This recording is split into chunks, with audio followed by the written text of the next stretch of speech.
What is going on, everybody? How's everybody doing? I'm here with Broad and Gavin. We got a special guest today, St. Peter's legend, Doug Edert. Man, what's going on, bro? What's up? What's going on? So, yeah, today we're going to be kind of interviewing Doug, asking about his career, asking about his run, just to kind of kick off March, big March Madness. March starts literally tomorrow. So, conference championships will be underway here in the next few weeks. And, we wanted to kick it off with Doug. And so, Doug, man, first off, I kind of wanted to ask you off rip, what was your recruitment process like going into college and whatnot? How would you say how many offers did you have and whatnot? So if you kind of want to just go into that recruitment process coming out of high school, if you don't mind. Yeah, no. So obviously going to Bergen Catholic, you get a little bit more attention from colleges as opposed to going to a public school. But that didn't really change anything for me. If anything, it gave me a little bit more of a chip on my shoulder.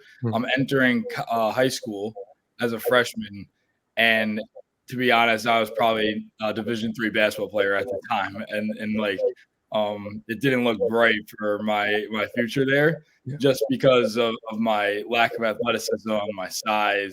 Obviously, high school is where you kind of develop and stuff. So I always had that chip on my shoulder in terms of I am going to be a Division I basketball player. I'm here now. I'm at Bergen Catholic. I'm ready to go. So going through that, obviously you go in the AAU, and then you go to all these camps throughout the summer and stuff where you get a little bit more exposure.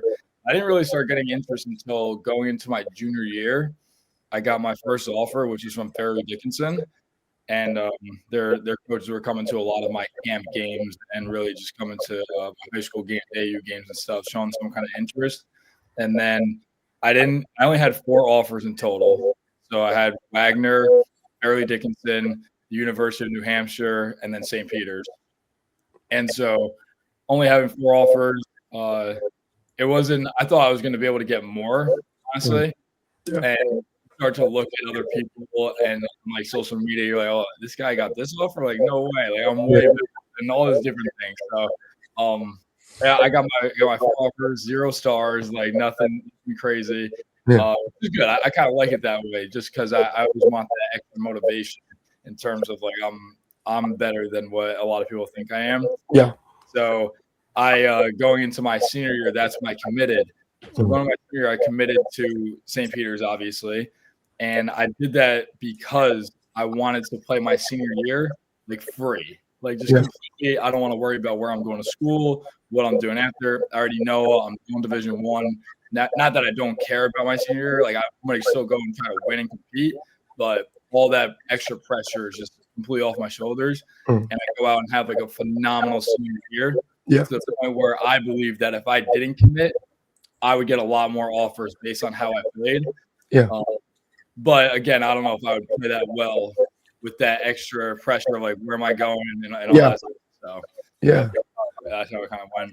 Yeah, no, that's pretty unique. So what stood out about St. Peter's from all those 3 other schools? Yeah, definitely the coaching staff. Coach John and his coaching staff, Coach Whalen recruiting me. They did a phenomenal job recruiting me, and I think our goals aligned. So all we really talked about was how bad we both want to win. So Coach, that was his main thing, that he's a winner and all he wants to do is win.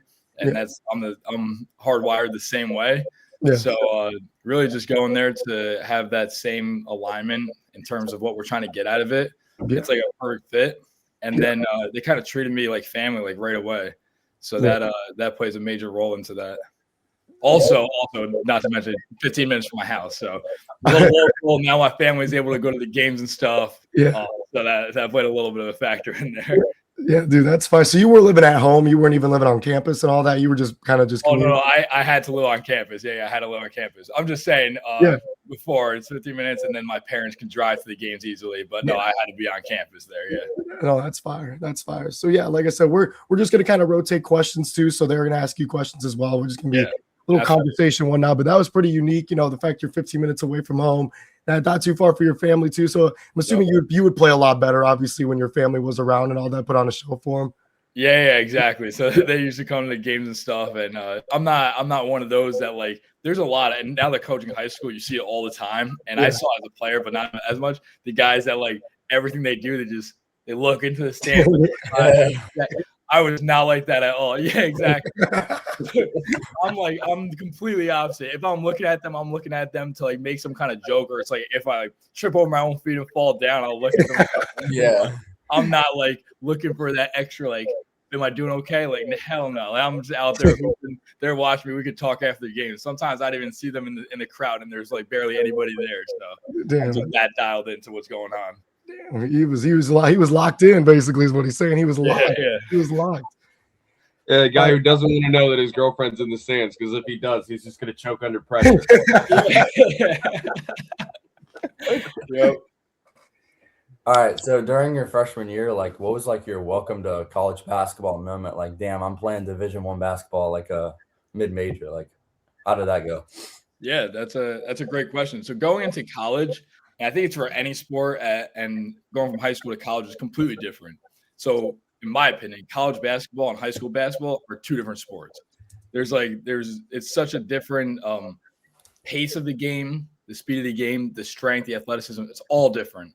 And so I go into my summer session 1 and summer session 2 as freshmen, and we're playing against like me and my boys. It was like kind of that core group. There's like 5 or 6 of us, and we're all freshmen. We don't know what to expect. We're just out there trying to like blend in a little bit, compete.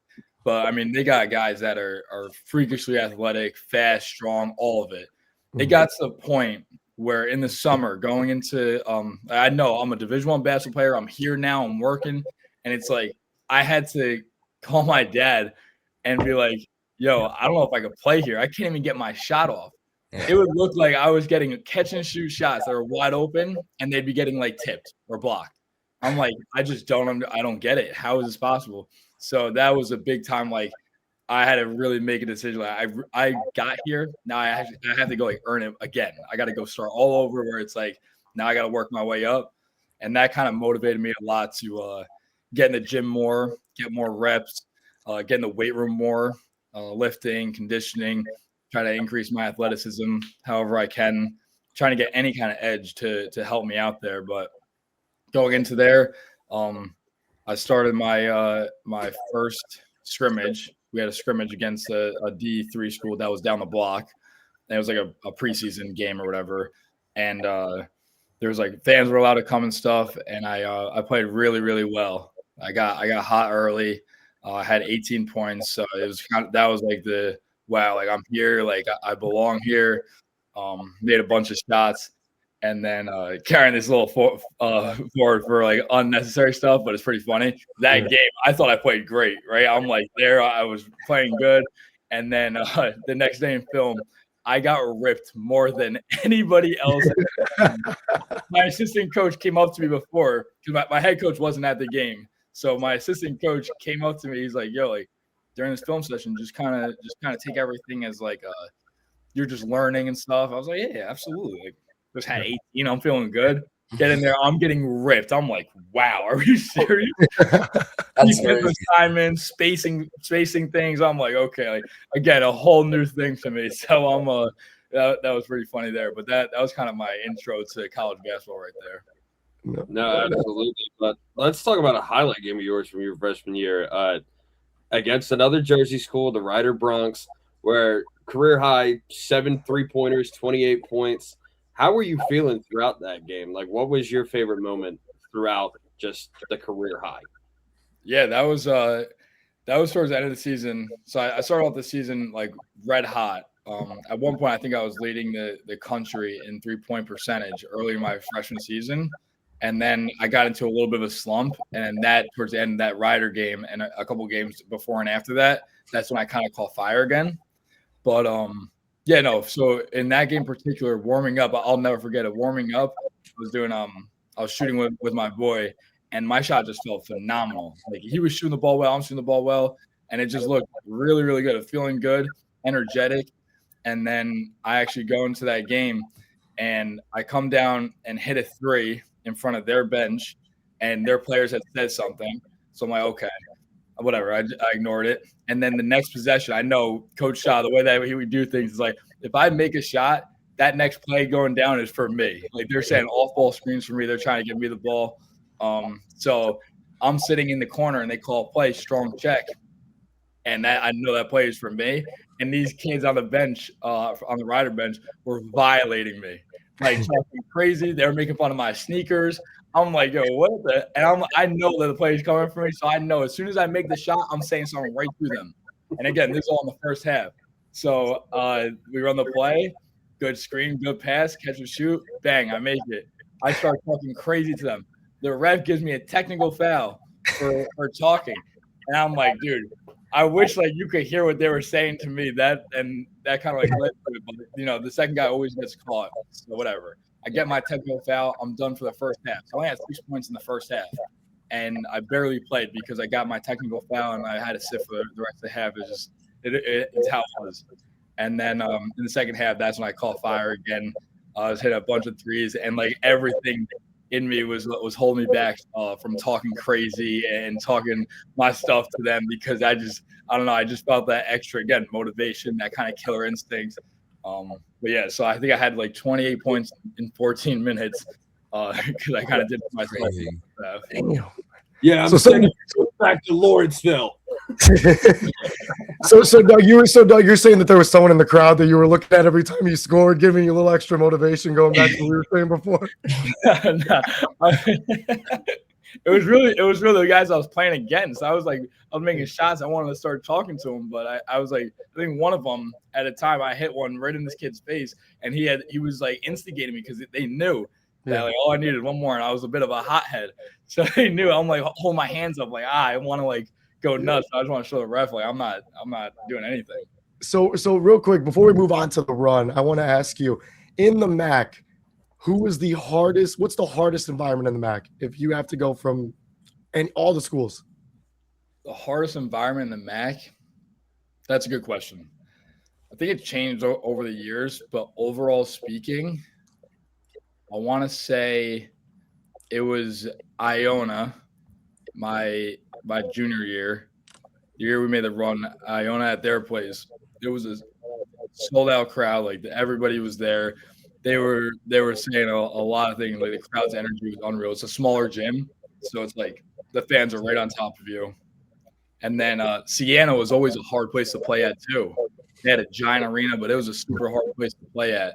So I would say Iona and Siena were kind of up there for the hardest environment there. So what's the craziest thing anyone's ever said to you? Just off rip, craziest thing. You walk into an arena, you're getting ready to go. Someone yells something from the stands. What is it? Yell song? They didn't really yell anything. I would say it's more of a player, or it could be a player too. What's like a crazy a player or a fan has ever said to you? There's a lot. Try to keep it PG over here, but like you can go a little off PG. I think Iona at one point they were chanting my mom's name. What? Dude, that's crazy. I'm like, yo, my mom's not even here. What are we talking about right now? And it was like way late in the game. Like they were already up 20, and I'm like still going off. I was making a bunch of threes, getting some and-1s and stuff. Yeah. And I'm like, dude, they're chanting my mom's. Are we serious right now? Oh my god. Yeah, no, it gets pretty crazy, but it is what it is. It's all funny. Dude, chanting somebody's mom is that's some wild words. High school, the same thing. High school was crazy. That was the mom, the girlfriend.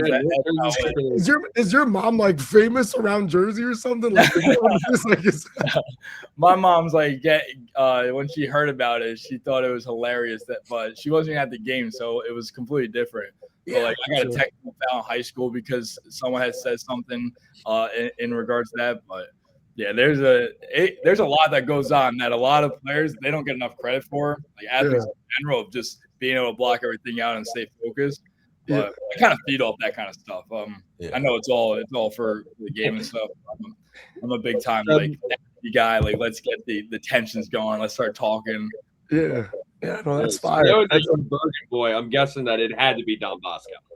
Yeah, Bosco at Bosco too. At Bosco, never forget it. Those guys over there. I do have a question for you, Doug, before we start talking about the run. So obviously heading into the MAAC tournament, everyone knows Coach Patino and Iona, they were the heavy favorites. They early exit. Y'all are the 2 seed. Now you have the target on your back. You complete the mission in AC. You're going to your first tournament in 11 years. So what was the team morale heading into the tournament? Yeah, so going to the tournament, well, backing up to my freshman year, we believe to this day, me and my boys believe that we would have won the tournament, based on how we were playing at the time.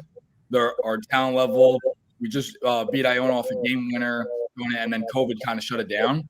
So we would not know for sure, but we were like, I think that we were the favorites to win that year.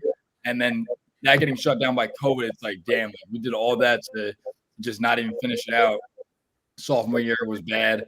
Then going in, the same guys stuck around. So like, there was a bunch of returners, and we're like, dude, we are going to win it this year. We got it. We're the second seed. We're playing good basketball right now. We're going to win it.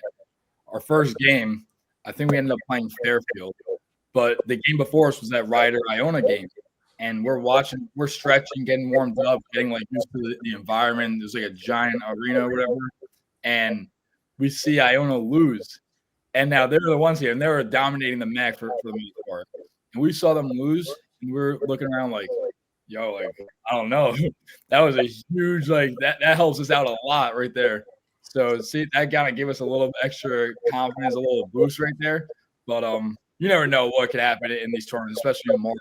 So we stayed completely focused, but that was definitely an eye-opening moment, seeing Iona lose the game right before us about to play. And then we went and we kind of dominated Fairfield. Then I think the next game was against Quinnipiac. Again, Siena was up there. Siena was at the top of the standings. They lost to Quinnipiac the night before. And now we play Quinnipiac. We had beat them twice already this season. We got after them, and then it was down to us and Mom. I think it was a 2 versus 3. And then that was a dog fight. Yeah, no, that's unique because like you said, anything can happen in March, man. I mean, you guys were what, the first 15 seed to go all the way to the Elite Eight? Like anything can happen. But I want to go back to the beginning of that season that you guys started. You guys started off 2-5 at the beginning of that season. What was how did you guys overcome the adversity to move forward and obviously get to the moment? And what was like the momentum switch throughout the season? Yeah, so that's a great question. Going 2-5, that was definitely a rough start, and it wasn't the start that we were expecting. Just because we had a ton of returners, we were ready to go, and actually we played against St. Francis Brooklyn, and it was at our place. We played on a Friday night, the night before, watching film, and like we were struggling a little bit. We're like, dude, they're 0-9. They were 0-9 at the time. They're like, we're not losing them. Like, this is going to be our start. Like, we're going to catch fire after this one. We end up losing that game. We gave them their first win. They had 9 losses. Their first win at our place. We were in shambles. We were like, what just happened?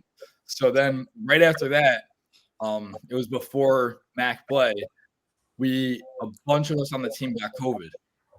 A bunch of us got COVID. We all got sent home. So I got sent home. Everybody else that had COVID I think there was like 5 of us that stayed on campus, but everybody got sent home because we had COVID. You had to go quarantine. And I think that there was like internal things going on as well. But that break right there, I think it was like 10 days or something. We needed that break because going home, especially for me, I'm like, wow, like I miss playing. Like, yeah, like it's cool to be home, whatever, but I miss playing with my guys. Like I want to get back on the court and stuff. We all got back on the same court and we were kind of back into shape a little bit. It was a great feeling. It was like, wow, like, you never know that it can just end like that, and you're just done. So it's like we need to really maximize the time that we have together because you just never know, especially at that time with everything that was going on. So we, from that point on, I think we went on a crazy win streak. We beat Monmouth at our place right after that, and we were playing great basketball. The connectivity was a little bit better. The chemistry, the overall mindset of our team was better. So I think that was kind of the turning point right there. Us all getting COVID and having to go home. So the turning point was going home, being sick, and then coming back 10 days later and just start hooping again, basically. Take a nice little vacation real quick. And then right. COVID is a blessing in disguise. Yeah, right. Yeah. Yep. Absolutely. So after winning the MAC championship, obviously, like, how are y'all like feeling headed into the Kentucky game? I assume y'all had all the momentum. Like, how is it around the team? Like, how are y'all feeling? Yeah. So after winning our conference, so winning against a tough game against Monmouth, that feeling was so like great. Like we finally did it. We won our conference. This is what we want to do. Our goal since the beginning of the season. And now it's like we get to go play in March Madness. And obviously our mind says, all right, let's go. Like who we playing? Selection Sunday, we have like a whole like party dinner on the court at St. Peter's, coaches, family there, all these different things just to see who we're gonna play. And we find out we're playing Kentucky. And we're excited. We're like, wow, like this is great. Like this is one of the best basketball programs in the country at the time and like all time, really. And then our coach kind of brings us in the huddle and he's like so serious. And we're just like looking at him like, yo, like what is he doing?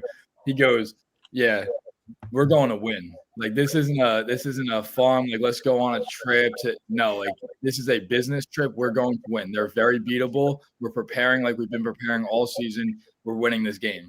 So once he said that, we're all like, oh, like, damn, like we're really going out there, like we're really trying to win this thing. So once he said that, and that was like the tone of it, our mindset kind of flipped a little bit. Like, yeah, this is just another game. Like we're really gonna go win. Like we're gonna prepare. We're gonna do everything we can to get out there and compete.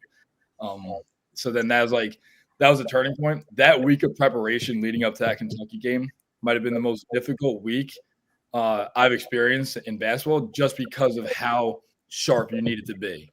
So like Shah and his philosophy is that the practices should be harder than the games, and they were very difficult practices in terms of the mental toughness you needed, the physical toughness you needed for practice along the duration of however long we were there, beating each other up, being physical and stuff, remembering different plays and details. But that week of preparation, we're trying to prepare. We're getting their plays. We're game planning who on their team does what, personnel wise. So the focus level was on a whole nother level in terms of that preparation for that team. You need it. You need every advantage that you can get going to play against a team like that. So also speaking on that Kentucky game, like they had the National Player of the Year, Oscar Sheway. Like, what were y'all trying to do to like get him off his game, et cetera, to maybe make other people beat you? Yes, he was a great player. He's probably one of the best players I ever played against, just because of his motor, his strength. He had like a super underrated like second bounce. So like he'll go and get the rebound. He'll jump really high to get the rebound. Once he gets it, bang, he's already back up in the air scoring.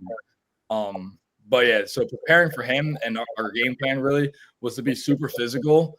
And it's kind of funny, like knowing how strong he is, how large he is as a person. It's like how you're supposed to be physical with someone like this. But I think the way that we play, we just kind of we wear people down. So it's like our physicality. We foul all the time. I think we were up there for like top 3 in the country in fouls per game. But we're a bunch of hacks out there. It's a physicality. It's so much it's a wear down factor. It's like making them uncomfortable. And our goal was to try to play behind them and really make him catch it off the block. You get a good post player like that, and they catch that thing right on the block, they're probably scoring the ball. Or 2 feet in the paint, they're scoring it. So we had to do our work early and kind of push him out, catch him a little off the block. That we had to take a couple of dribbles, and then we have a ton of help. That ball went in the post. You see all 5 guys just in there trying to dig it out and try to stunt that and make him uncomfortable that way. But, I mean, he still had like a 30 and 20 game or something like that, whatever. But So I kind of this was not in our questions. I kind of just want to ask you. So how do you kind of feel like now after March has kind of ended, when you go on like TikTok and you go on like YouTube and you see like top March Madness moments and it's your 3-pointer against Kentucky coming off the screen? How do you feel like you left your impact on college basketball, and how do you think you could help it down the line? That's a great question. I don't think anybody's ever asked me that question. But going on social media, it's cool. Like it's fun to see, whatever. I'm not like, oh my God, like there I am. I'm not like that at all. But I am like, oh, like that's sick. Like I didn't realize how crazy what we did as a team, how crazy it was until like way later. Even now, I'm still a little like, was it really that like good of a run? At the time, we had no idea. Especially me, I was like, oh, like we're winning, we're playing basketball. It's great. Everyone's like, oh, what you're doing is awesome. I'm like, yeah. Yeah, just casually beating up on the National Player of the Year, but literally. But like now looking back and just seeing like, wow, like we were the only 15 seed to ever make it to the Elite Eight. We did all these different things and beat all these different players and stuff with what we had in a small school in Jersey City that nobody really knew about. Yeah. It's a pretty, with like our facilities compared to their facilities and stuff like that. It's just like your typical really, really good underdog story.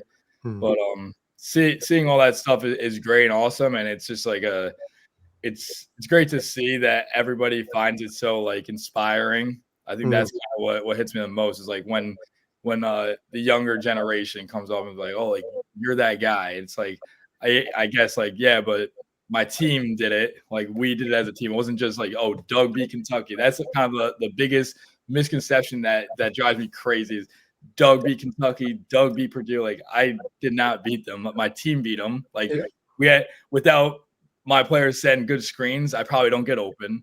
Without coaches not believing in me, those play calls probably don't get called. My players being able to throw the pass on time on target, I probably won't have time to get it off. So like I'm a very like our team did it. Yeah. But yeah. That's fire. But now I want to ask you this.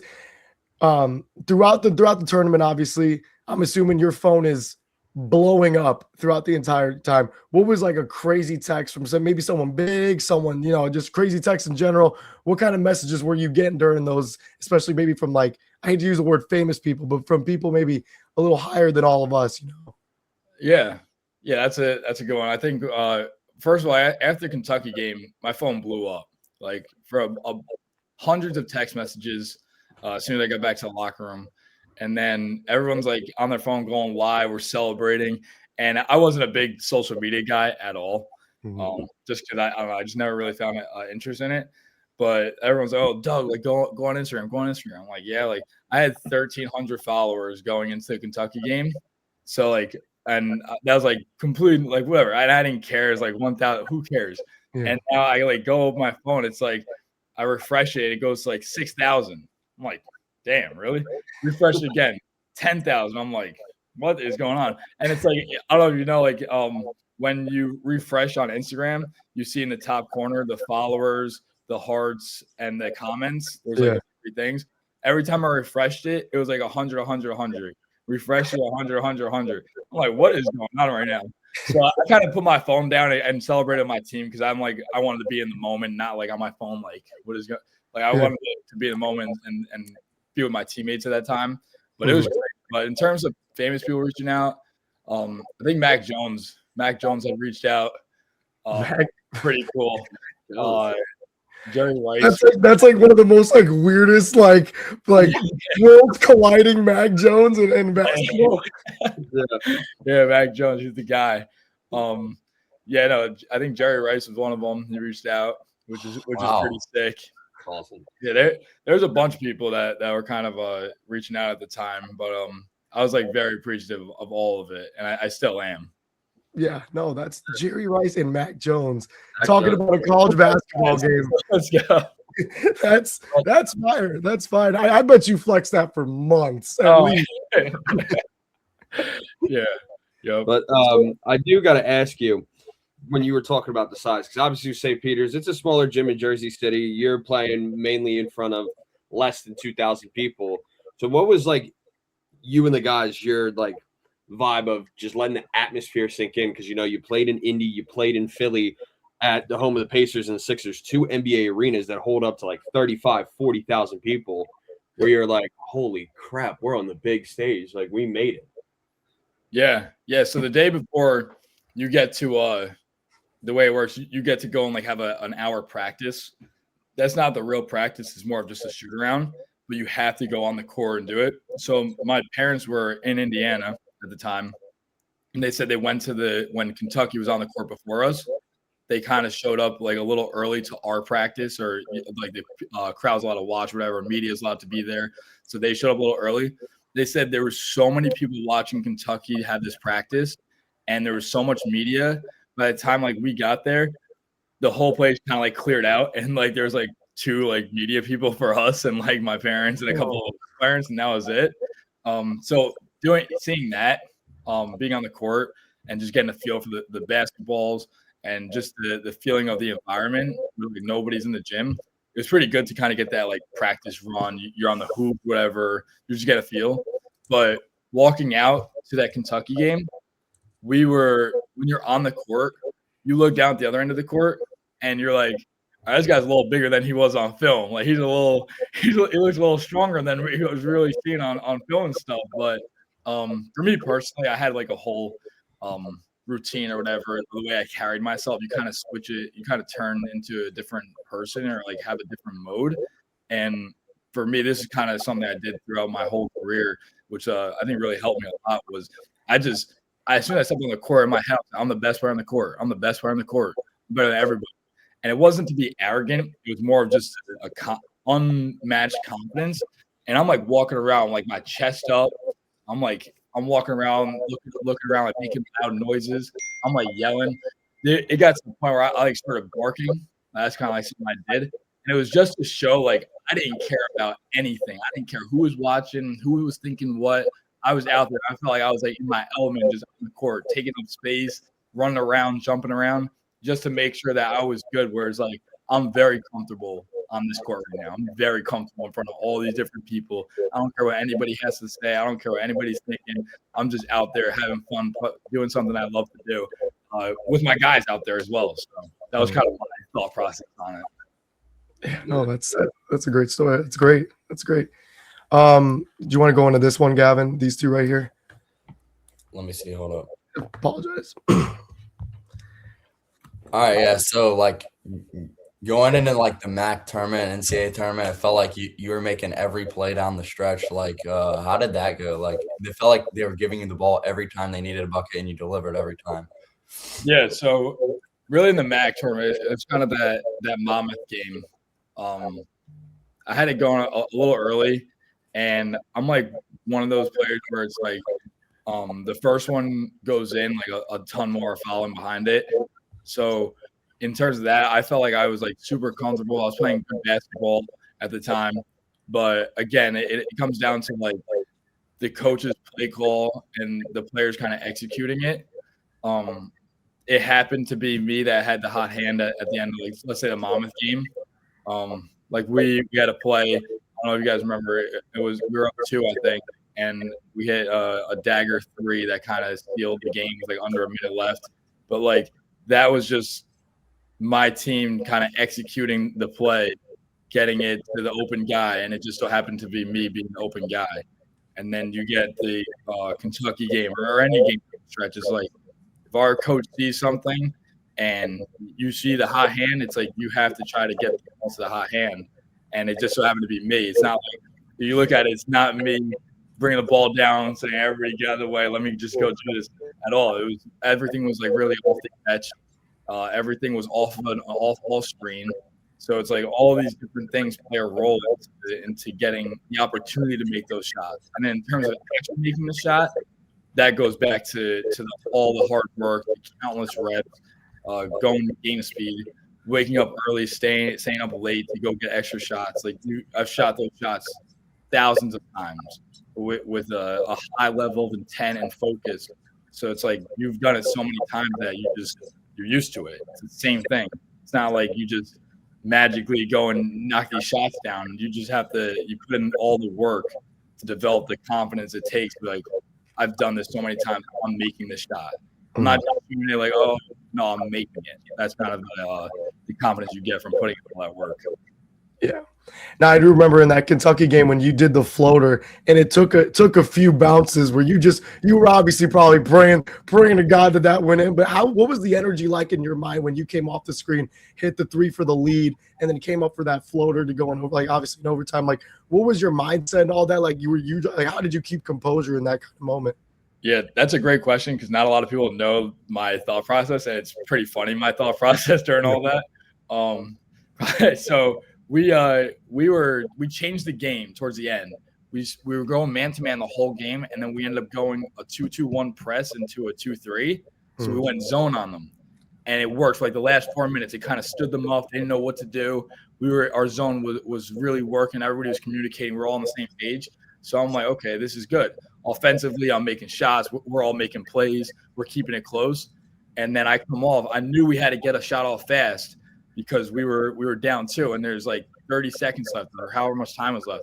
So the play was for me to get a backdoor layup, and it's worked earlier in the game, but they knew it was coming, so they kind of guarded it, and now it's like now we just have to freestyle. And I knew we had to get a shot off fast. So Matt, our point guard, he just threw me the ball, and I knew we had to get a shot off fast, so I just drove it. And I drove it, the lane kind of opened up. I knew I could get to my floater, so I shot it how I normally do. And the ball kind of just got stuck, and I'm like looking at it, and once it fell in, I'm like, oh my God, like it's perfect, like what we needed. We scored. Now I'm like, I hear our bench going crazy, saying like we're making our 5 call 5, and it's like that's our call to go man to man. I'm like thinking, why are we doing that? Our zone is working right now. Why are we going to switch up right now? And I look, and like the shot clock is off, and it's a tie game. So I had no idea what the score was. I just knew we had to shoot fast. Yeah. So once that ball went in, I didn't know we were tied. And then they weren't calling a timeout. So it's like time's running out. There's no shot clock. So if a good basketball team is going to take the last shot of the game, so they either win or go into overtime. They're not going to shoot early, give us a chance to get an opportunity to win. Yeah. So I'm like, wow, that's why we're going man-to-man. I'm like, now I'm thinking, okay, we're in man-to-man. I'm not letting my guy score. I'm going to be in the correct help position, but I know I'm not going to be that guy that this guy hit a game winner on me. So I'm sorry, guarding what's his name? Ty Washington. Yeah. In the corner. And I'm like, okay. So it doesn't look like he's going to him. Their guy Wheeler drives it and throws a drift pass along the baseline to my guy. And I'm like, oh no. So I'm closing out. He takes like 1 dribble or 2 dribbles and shoots a pull-up. And I got close to him, but I went straight up. The refs, I guess, could have called it a foul. A lot of people say that, but not in that kind of game with that kind of energy. Like, there's no way that contact is going to be called a foul. Yeah. So once he shot that, my stomach dropped. But once he missed it, I was like, oh my God, like we're going to overtime. Let's go. Yeah. So you guys sent and that was a great segment, but you guys sent home, and I'm not a fan of this school. And I'm just going to put it now. You guys sent home Purdue. And that much, I was very, very satisfied and happy that you did that. But going in that game, you're going up against Zach Edey and Jaden Ivey, who obviously now NBA talented guys. What was the game plan going into that game?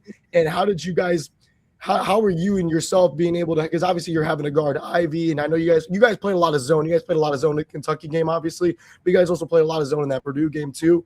How was it going into that zone and having to make sure you're getting your assignments correct for those guys? Because – it's not easy to guard a guy who's 7'4", 7'5". It's not easy. So how did you and your team adjust to that? Yeah, so with Edey, it was kind of similar, and it kind of helped us out that we had to play against Oscar Tshiebwe a week ago. Yeah. So the preparation to that was very, very similar with what we had to do, and we kind of got into a rhythm with it. So that was that, trying to get him to catch it off the block. And then Jaden Ivey, mainly our matchup was with Darryl Banks, one of our better defenders on the team, and he did a phenomenal job. But it's like we're making the other guys beat us, and as any team should. Like you don't let the stars beat you, you let the other players beat you. So like once he had the ball, like he saw no gaps, or at least we tried to make him see no gaps and make him just pass the ball. But again, another phenomenal player that it took a lot of focus and discipline to kind of try to stop him from going off for 30 or whatever he was going to have. But again, once we beat Kentucky, our whole mindset changed on how we saw this tournament. Like they were supposed to win the tournament in a lot of people's eyes and stuff, and they're one of the best teams. And it's like, if we beat one of the best teams, like who can't we beat? Like we just beat Kentucky. So that was our thought process in terms of we could actually win this. Like anything's happening, like we can actually win it. And then so our preparation, again, we had a whole weekend before that game. So we're preparing with a high level of focus, discipline, and then we get in there, and it's like I think Zach Edey in one of the first possessions catches a post and like dunks it without even jumping, and it's like there's no way this is going to be the whole time. But we wore him out. We took advantage of him in a way because him guarding the ball screens, he played in drop coverage, which means he's kind of just standing in the paint. So our guards was coming off, and the mid-range jump shot was wide open. So we were shooting them, and they were going in, which kind of saved us. And then they had to take him out of the game for matchup purposes. So we kind of did our job there. Like he took advantage of us, but we also took advantage of him on the defensive end. So a ton of stuff. It was a complete team effort. Chess out there. our coaches did a phenomenal job with it. So Yeah. Well, no, it's tell you this much. It's not easy guarding somebody who's probably 7'4" and just effortlessly can just raise his arm up and just dunk the ball. It's very difficult. Very difficult. it's not fair. So Gavin here, and this is kind of a question me and him thought of, but when we want an unbiased, and I want him to ask it, but I want you to be as unbiased as possible. What are your top 5 biggest March Madness runs ever from like either an individual or a team, like as a mid-major? You can't put yourself. You guys can't. You can put yourself into. Yeah. Okay. So there's a bunch of them. Then there's a lot of them that I am probably forgetting, but I do have some. I know Loyola Chicago is going to be in there. So you have them in there. I would put them at 2. I'm unbiasedly, I'm putting us at 1, even though it does. Got to. Yeah, that's fair. Only because, and a lot of people don't get it. Only because if you were to look at what we were working with, and the size of our school, the amount of people that go to our school, how nobody knew us, and the opponents that we beat, and how we beat them, I think that plays a major role. And to be like the only 15 seed to make it to the Elite 8, like you're the only one that's ever done that in college basketball. I think it deserves some like that much respect. Yeah. From it. But trying to be super unbiased, I think that's up there. Yeah, no, that's fair. That's fair. What other ones do we have? What are some options? So there's Florida Gulf Coast went to the Sweet 16. Yeah, Florida Gulf Coast. I would put them at 5, honestly. Yeah, that was one right there. So I mean, there's the George Mason Final Four team from 06. George Mason. See, I don't know too much about them. The Final Four, though. What's another one? Trying to think. There's so many good ones. I mean, dude, that Loyola one was Loyola's up there. Yeah, I think Wichita State. Could you call NC State a Cinderella technically? But so they were a 10th seed, right? They were 11, so I think so. Yeah. NC State with DJ Burns. Yeah. Yeah, I guess you call them that. NC State's just such a big school, though. So it's so it's like saying that they're. I know Princeton. They made it to the Sweet 16. Yeah. I guess, and then I guess FDU. They won their playing game, and then they won the first round. So that was like a quicker run, but we're still very, very impressed with what they did. I feel like there's one that we're like missing. That's like even UMBC. Yeah, I was gonna say UMBC, right? And not even to beat them in convincing fashion too. Yeah. They blew them out. That's got to get up there for UMBC to probably at the 3 spot because of that. So we got St. Peter's 1, Loyola 2, 5 was who was 5? Florida Gulf Coast. Florida Gulf Coast. Okay, so we got what, 3 and 4? UMBC at 3. Okay. And then I would say NC State, DJ Byrne, baby. Yeah, that run was electric. He was so fun to watch. I mean, I'm like locked in, like I'm really rooting for him. I'm like saying on TV, hey, throw the ball to the post and get out of the way. Let him go. Dude, his size. I also have another interesting one for you, Doug. So obviously throughout the run, you played some really talented players. I mean, Oscar Sheepway, Edie, Armando Baycott, Caleb Love, just to name a few.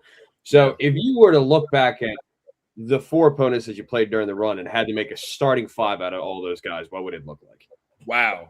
See, that's something that I've never been asked, and I actually will love to. I wish I had a list of people in front of my face I could name, but I would have Oscar Sheepway at my 4, Zach Edey at my 5, Aiden Ivey.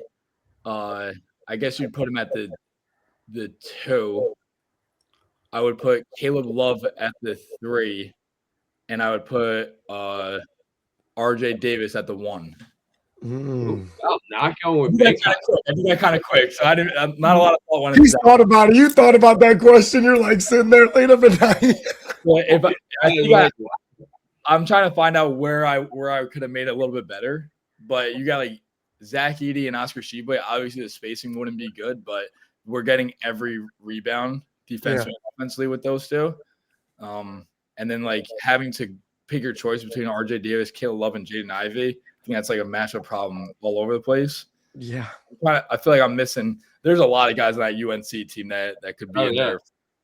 Well, especially dude like Armando Bacot, who was averaging like double-digit rebounds throughout the entire run. Yeah, it would be Bacot, but out of those players, like Oscar Tshiebwe and Zach Edey, I don't know. So was there anybody on that? Because obviously, Davis was Hubert Davis was the coach by then, right? Yeah, UNC. Yeah. So after the game or anything like that, did anyone give you any advice after that to kind of keep your head up after going on that run and it kind of fell short? But anyone give you any advice on that afterwards? No, not that I remember. I kind of just shook their hands, and I was devastated, honestly. Yeah. It was just a heartbreaking moment on the court, and I was trying to not show it because I was trying to keep my composure. I thought I did a decent job compared to what was going on in the locker room, but nobody really, not that I can remember, nobody really said anything. It was kind of just all business. Yeah. And, getting there, I just didn't think that I didn't want it to end. Obviously, nobody does. Yeah. I didn't want it to end that way, the way that it did. But you look back now, and it's like we were supposed to lose by 40 to Kentucky in the first round, and you lose by like 20 to UNC. And you look at that team right there, it's like, all right, like, look at them. So people think at times they get me when they like tell UNC. I'm like, okay, like look at our team on paper, look at their team on paper. It's like they got it. Great. People heckle you over that? What happened? You get heckled over losing to UNC? Yeah, a little bit. Yeah. It's like, I mean, no heckling really bothers me at all. I don't really care. But so you pack up on 2-seeded Kentucky, you pack up Purdue, pack up Murray State, but people are going to give you shit on UNC. Like UNC in the Elite Eight. Oh, yeah. You got us. So now, real quick, we kind of want to go into kind of just after the run, kind of break down what was your recruitment process like after? Because obviously, I believe did you leave potentially? It was after the run you left. So what was that recruitment process like? Who was hitting your phone up? Who was trying to get you to come to what school? How did that kind of all go out? Yeah, so that was an interesting time. Right after the run, our coach he got the Seton Hall job right away, and that was kind of his goal. He played there before, so he really wanted that one. So that was a no-brainer for him. And it wasn't like all of us were like, oh, like why are you leaving us? Like at all. It was you deserve it. Like go coach that school. That's obviously your dream job right there. So go get it. And then it kind of put us players in a situation where it's like, do we trust like another person to kind of keep us together? Are we going to be able to achieve close to what we just achieved? So after just thinking, we kind of explored our options in the transfer portal. We kind of agreed that there's a bunch of us that agreed to just go our own separate ways. Not in a way where it's like, oh, we still loved each other. Like we wanted us to go succeed wherever we went. But we did go into the portal, a bunch of us, not all of us, but a bunch of us did. And then I wanted to be in the transfer portal for as little amount of time as I could possibly be. I just didn't want to stay in there because a lot of things happen. You stay in there too long, you're waiting, and then bang, like nothing really comes or spots fill up that you had an opportunity to go play at, but then you stay, and now it's like you're out of a school. So I've seen that story way too many times. I wanted to be in and out. Once I got in there, Bryant, the head coach, and all the assistants kind of reached out, blowing on my phone at like 8 o'clock in the morning. The day I got announced into it. So it's like that level of recruitment is like shows that they really wanted you. And then a bunch of other schools like USBC in California. Again, that's like super far away. I didn't really want to do all that. Fordham, Richmond, schools like that. But nobody compared to the level of how like Brian recruited me at the time. Yeah. It was kind of you have to go where you're told that you're wanted and stuff. Yeah. So I know my guy you brought here, you want to kind of ask you a question here at the bottom for So it's kind of like a follow-up into your recruitment process because obviously Coach Holloway, he went back to his alma mater, Seton Hall. He's still with the Pirates as of today. But was there any consideration where, okay, I'm going to go join Coach Holloway because I love and respect him so much? Or was it more of, I'm a Jersey boy. I've grown up here my whole life. I went to high school here. I went to college here. So maybe it's time to spread my wings a little bit and go somewhere a little further from home. Yeah, no, Coach Shaw he kind of left and like he didn't really recruit any of us to go there besides KC, the Defo, our center at the time, which not that I felt any certain way about it. Like you're going to coach, you're trying to make the best possible team you can at that level in the Big East, like whatever you got to do. So there wasn't really an option there. And then the other option would have been to like stay at St. Peter's with whoever was going to take over the job. We didn't know who the coach was going to be, honestly. So we didn't have a coach for like 2 months or a month. And it's like sitting there just it's like normal students on campus or whatever. But yeah, so there was really the option to stay or to just leave, and then leaving you find the opportunities that you have and then you pick out of those. So it was kind of that list of wherever those schools may be. No, that's fine. And then to close it out, I know we have one more question here to close it out for you. Throughout all your time in college, all the years, who like guided you and gave you like the biggest motivation to like be as successful as you were? Because I mean, you have a lot of accolades to your name. Yeah, I appreciate that. Like one specific person, or can I? It can be multiple, but who's like the biggest? Yeah. So I would say my parents.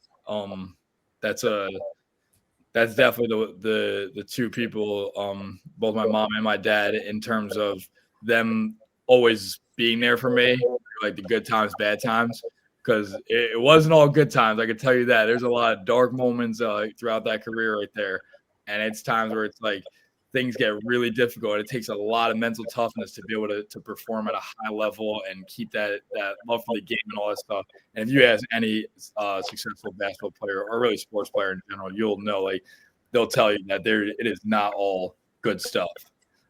So them always being there for me in that sense and trying to keep my head on straight. Then there goes to my previous coaches. One of them was Marty Higgins, who's my best friend's dad. He coached me ever since I was a very little kid. He was always there, always hard on me, trying to get the toughness out of me. So me just kind of calling him randomly and be like, yo, like, what do I do? Like, so being there for me. And then obviously getting into like Coach Shaw, he's as soon as I stepped on campus, his belief for me was unmatched in terms of he's literally saying, I'm a freshman in a summer session, and he's saying to everybody, I think somebody instead of throwing me the ball in the corner when I was wide open, they shot like a contested layup. He stopped the whole thing and said, like, that's the best shooter in the country. How do you not throw him the ball right there? And even I'm looking around like, well, I haven't even played a college game yet. So him calling me and believing that I'm the best shooter in the country when I haven't even played a college game yet, that's something that's like a extreme amount of confidence put into a player that I kind of started believing it after he said it all the time. Best shooter in the conference, best shooter in the country, best shooter. And I'm like, dude, this guy really, he believes that. Like, it kind of starts to make you think today. You kind of believe it. Yeah. But yeah, so I would say my parents, my old coaches, and then my obviously Coach Shaw. Yeah. Yeah, no, that's awesome, man. So I appreciate you coming on, Doug. And March Madness is around the corner. Do you have anybody you think's gonna win it right now? Do you think anyone could win it? Right now, it's so difficult to tell. It's so hard because there's so many people that it's not like one or two teams are. Oh, one of these two teams are gonna win. There's a ton of teams that are gonna win it this year or that can win it. Yeah. I would say Illinois. Illinois got a shot. Mm-hmm. You got Michigan in there. They're not winning. They're not winning it, bro. Let's be. No. They're come on, bro. Let's be real. They're getting upset. Yeah, they're gonna lose to some. He's just a salty Michigan State fan. Michigan State fan, but Michigan State's up there. Yeah, I know. We might win the whole thing, man. Yeah, Who knows? I followed the mindset of today is the last day that they can enjoy college basketball because we fade the Big Ten in March. I'm trying to think who else got a shot. I know UConn. They always got a shot there. St. John's is a little bit of a sleeper, though. I'm not gonna lie. Oh man. I don't know. We're gonna see. Yeah, no, it's gonna be a fun. I'm just not high on St. John, bro. But that's your opinion, obviously. But like, would you say that? Could you say Houston could do it? Maybe go back after what happened. Yep. I would say Houston plays so hard all the time that hopefully they have enough offensive power, but defensively, like they can stay with anybody. So it's this year is going to be a good one, and I think that there's going to be a lot of like really good games out there. Yeah. But all right, but thank you guys all for watching. Thank you to Doug for coming on. Thank you for Gavin and Broad as well. Thank you guys all for watching. And Doug, man, thank you so much again for coming on here today. And thank you guys for watching. I appreciate it. This is awesome. Yeah, thank you.